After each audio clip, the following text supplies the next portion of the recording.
All right, so we've stepped outside in the beautiful sunlight, and we're going to talk about a game that sort of keeps you away from sunlight at very lengthy periods of time. I do believe you only got 20 minutes, then they cut it off, but you've been playing SimCity. Oh, yeah. Yeah. Which grabbed me pretty much from the very get-go. Completely engrossed by all the clicking and the building and the clicking and the building. It's like moving back in time, you know, a little bit like that. Well, sort of, but also like it doesn't feel old at all. It's not just nostalgia. It's the fact that like it's really well done, well presented, well thought out. You know how everything works basically. The thing is, the game has about enough information to choke you, to kill you basically.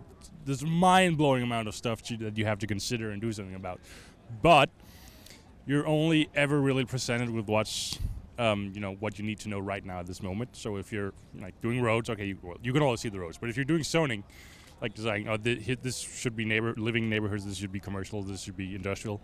That's the only time you see those colored, the colored areas, boxes or whatever. Yeah, and like you only see sewage when you're doing sewage. You only see the power grid when you're doing power, stuff like that.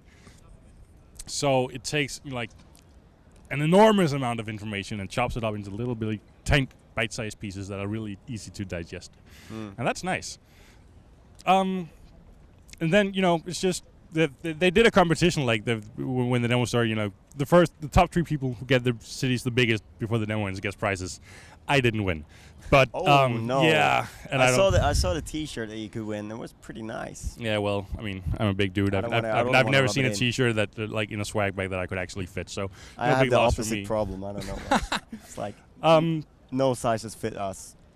But just from the moment, the demo really eased you into it. Like, okay, you have to do this. Like, teaches you quickly how to turn on the power. That you can turn buildings on and off. Like how you get missions from your town hall, and how you can check what different citizens are doing, what their wants are.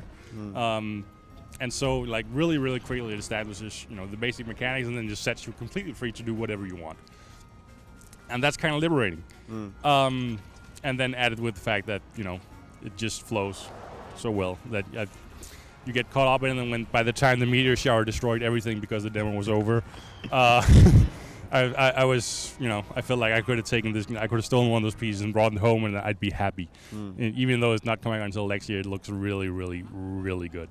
And I would think as well, you got your own sort of isolated bite-sized thing, but when they actually connect all those worlds together, that's not even another dimension to it. What they're doing on that point is really interesting. Like they're doing this thing called city log, like auto log or battle log, where you can tell what your friends are doing, and then it'll present you with challenges based on that.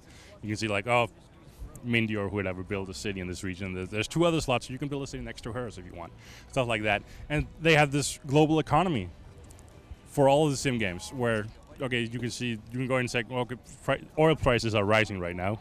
Sounds familiar. So, that might be a hint to, if you specialize your city in oil production or whatever, that you can make really big bucks.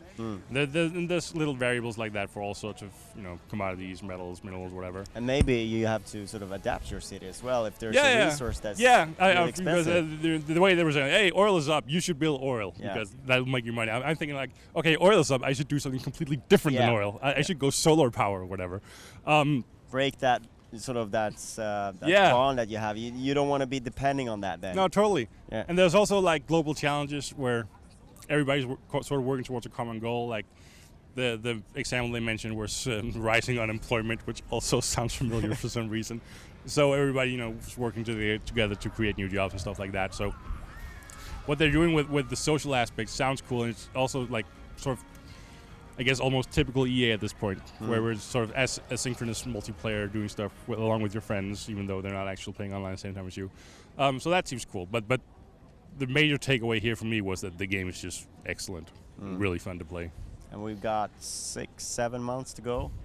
Something like that. Yeah. It feels so long. I want it now. I want it now. Just release it now, I think.